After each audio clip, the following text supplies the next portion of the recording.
Shannon Sharpe, you should be ashamed of yourself because you've been carrying on a GOAT debate for a man that spent 8 years in the place and never won a championship. Dribble into his pull-up at 12 feet. Whoa. An air ball. And then when he went to team up with his homeboys, the Banana Boat boys, Dirk Nowitzki shot 1 foot fall-aways and put him out of his misery. Haslam again, excellent ball denial. Terry, a long three. Bang! And then the next year, they was getting beat. He was cramping up in San Antonio. Hey, you want to fake injuries? You got it. Oh! Oh, my God! Oh, I can't go on. You got to choose a side. You got to say you out here caping for LeGoat James all the time, or that GOAT conversation should have been tabled a long time ago as well. I ain't gonna lie, I'm getting cooked. When it comes to ESPN and shows like First Take, we understand these analysts on air, they're basically playing a role, playing a version of themselves, and not being 100% authentic. And looking at someone like Shannon Sharpe, kind of the ultimate WWE character, playing a version of himself that's amped up to the nth degree. You know who it is. It's GOAT James. It's GOAT James in the building, baby. Pathetic. So seeing Shannon play that character right there, you might ask, why are you taking that guy seriously? He's pushing 50, has a GOAT mask on. It's entertainment, people watch it for that, not the actual takes. And I think largely that is true. But for a lot of NBA fans, I would say pro-LeBron fans, the narrative Shannon Sharpe spews, they also repeat ad nauseum on YouTube, social media, and especially in everyday life. 42, 17, and 8. And it was the efficiency. Something your guy could never be is efficient. If GOAT shot the ball 28 times in a game, 22 times on average for a career, how many points would he average? So stopping Shannon Sharpe right there, one of the go-to LeBron James fan tactics is using ifs and hypotheticals. And even for LeBron himself, he always says, if I wanted to, I could do this. If I wanted to, I could do that. But the sad thing is, he never actually does. And I think Shannon's biggest mistake in that clip right there is saying Michael Jordan, the greatest scorer of all time, was not efficient. The efficiency, something your guy could never be. What did you say? The efficiency, something your guy could never be. As looking at his play in the late 80s, early 1990s, when he was taking 24, 25, even 27 shots per game, his overall percentage still was hovering around 50%. For a high volume scorer, that's virtually unheard of, especially at the guard position. Now, for someone like Shannon Sharpe seeing those stats, they'd say, you know, if LeBron took 27 shots per game, he'd average X amount of points, equaling Jordan or surpassing him. And at face value, that might make sense. But here's the one important detail. For LeBron's overall career, the more shots he takes, the less efficient he becomes.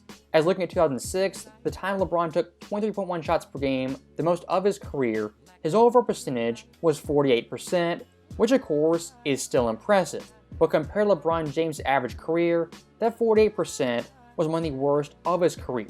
As compared to himself, it ranks 19 out of 22 seasons in field goal percentage, effective field goal percentage, and true shooting percentage. GOAT James in the building, baby. So the ideal LeBron James, if he got 22 shots per game, 23 shots per game, he'd be Jordan 2.0 scoring at his level, is simply not true.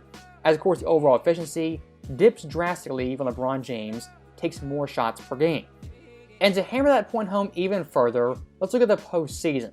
LeBron in 2015 took an astounding 27.2 shots per game, the most of his career in the playoffs.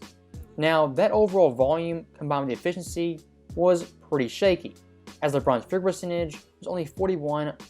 Smith has 17 of the Cavs' last 20 points. And did a good job the other night. Here is James. James drives, falling away.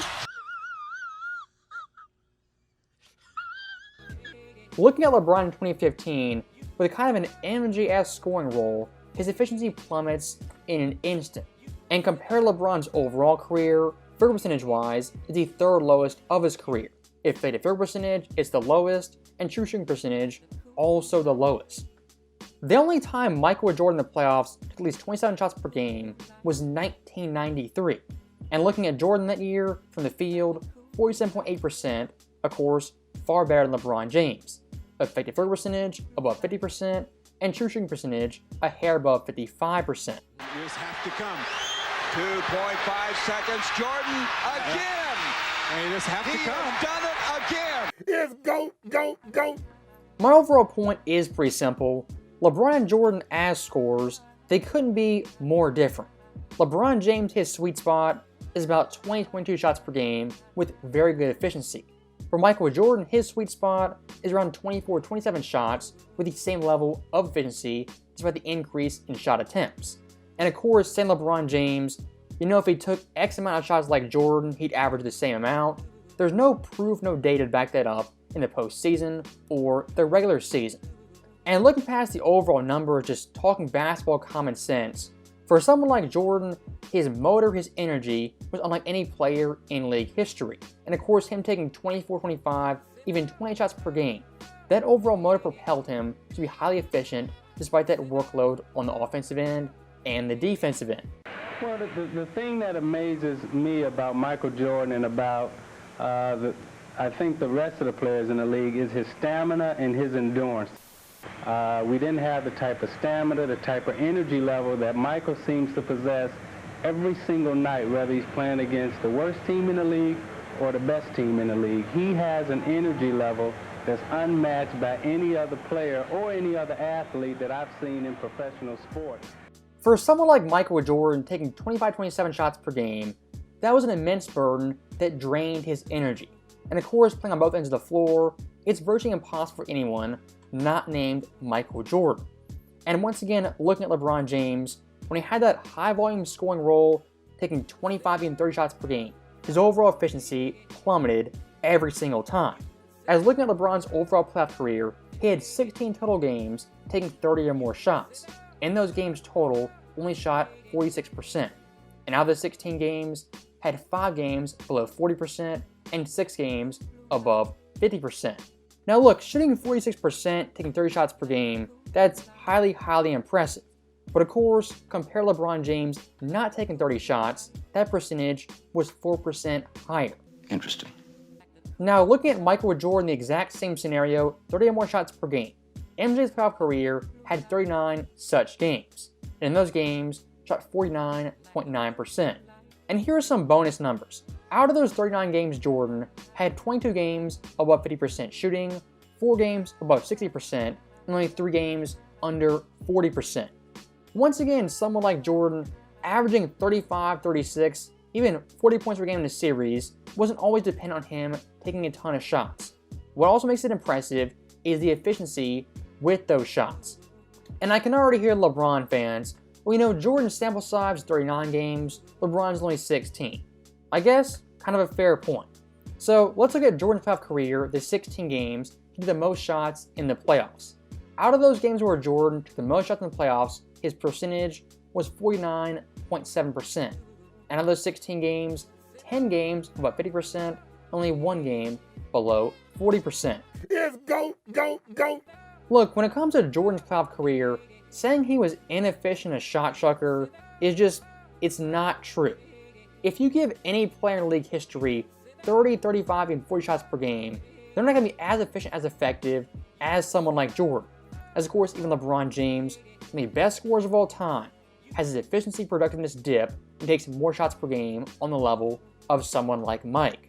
That's the call for the player of the week. What about it? Who was the call for the player of the week last week? Listen. Your guy scoring. How many times did he have 10 assists in a game? Excuse me. How many times did he have 10 rebounds in a game? Are you ready for this? Are you ready for this? I can look it up later. I promise you it'll be more. Let me tell you something right now. Anything that Michael Jordan wanted to do, he didn't spend the first 8 years shivering. So stopping Stephen A. Smith right there, him being the quote-unquote pro-Jordan guy, just does an awful job in this debate, just kind of yelling, repeating nonsense, and really saying nothing. When someone like Shannon implies Jordan was only a scorer, couldn't pass, get assists, grab boards, what Stephen A. Smith should say if he knew basketball is that Jordan in the 80s, even the 90s, did all those things when the team required it. As of course, looking at Jordan's first ever playoff series, him playing point guard, what did he do? 8.5 dimes per game, still averaging 30 versus the Bucks and Sidney Moncrief. 2 years later, they added a point guard in Sam Vincent. What did MJ do? Let that guy handle the ball, the point guard duties, be the facilitator and the passer, as Jordan played off-ball, became really a great mid-range jump shooter, and in the playoffs locked in on defense, averaging 36 points per game on above 50% shooting. The very next year, 1989, Sam Vincent kind of gets pushed to the side, benched, and forgotten about, which forced Jordan to play point guard. And Jordan, as a point guard, was highly effective, leading the Bulls to their first East Finals in over a decade. And of course, in that playoff run, was a walking 35-8-7, the Bulls' best defender, clutch time player, really their best everything. Long story short, 80s Jordan really did everything for the Bulls if they needed it. They didn't play defense, he can do that. Play point guard, facilitate, he'll do that. Score clutch time buckets, take over in fourth quarters, he really always did that. Jordan really pre-championship, pre the titles, could do anything he wanted on a basketball court, stats-wise, numbers-wise, points, rebounds, and assists. And of course, even looking at the championships, how Jordan beat his opponents was in a variety of ways. The 91 Finals versus Magic, he kind of beat Magic at his own game. As of course, this series, Jordan, 11.4 dimes per game, the most ever in a finals for a non-point guard. The next year, 92 versus Clyde and the Blazers, what they say Jordan couldn't do? Well, of course, he couldn't shoot threes like Clyde Drexler, didn't have that jumper. In his finals, not only averaged 36 points per game, locked down Clyde, but did it on near 54-90 shooting splits in the NBA Finals. And of course, 1993 versus the Suns, the best offense in basketball, what did Jordan do to beat them at their own game? In this series, averaged 41 points per game, the highest ever in a single Finals series in NBA history. Long story short, Michael Jordan, if he needed to, could beat you in a variety of ways. And looking at 80s Jordan, who wasn't winning championships, really did everything. With the 1990s having the triangle in place, Jordan's roles opportunities were more niche and geared towards scoring. But of course, if he needed to, could beat you passing, shooting threes, or of course, averaging 40. If like Shannon and Sharpe you say Michael Jordan, he was only a scorer, not a great passer, he wasn't efficient, it's kind of a dead giveaway to know basketball, or know Jordan